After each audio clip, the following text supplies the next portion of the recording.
ఏటా జరిగేటువంటి వైకుంఠ ఏకాదశి సందర్భంగా కదిరి లక్ష్మీ నరసింహస్వామి వారి దేవస్థానంలో వేడుక మొదలైంది. అందులో భాగంగా ఈఓ గారు కావచ్చు, స్థానిక అధికారులు కావచ్చు, ప్రజలు కావచ్చు, ఉపాధిదారులు కావచ్చు, వారందరూ కూడా మొదటి విడత పూజలో పాల్గొన్నట్టు పరిస్థితులు వస్తాము. ఈ కార్యక్రమం అనేది ఏదైతే మొన్న రోజున తిరుమలలో జరిగిందో ఇదొక దురదృష్టకరమైనటువంటి సంఘటన. ప్రతి ఒక్కరు కూడా పట్టుబడుతూ ఉన్నారు. ప్రతి హిందూ ధార్మిక సంస్థలు నమ్మేటువంటి వ్యక్తి, హిందూ ధర్మాన్ని నమ్మేటువంటి ప్రతి ఒక్కరు కూడా, మానవత్వం ఉన్నటువంటి ప్రతి ఒక్కరు కూడా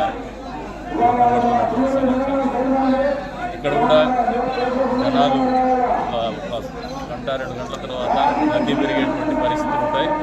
అందరికీ ఒకటే చెప్తున్నాం, ఈ కార్యక్రమం అనేది మనందరి కార్యక్రమం, మనందరి బాధ్యతగా చేసేటువంటి కార్యక్రమం, మనందరికీ ఊరి కోసం చేసేటువంటి కార్యక్రమం. బయట ఊళ్ళు, బయట రాష్ట్రాల నుంచి వచ్చేటువంటి భక్తాలు కూడా ఉన్నారు.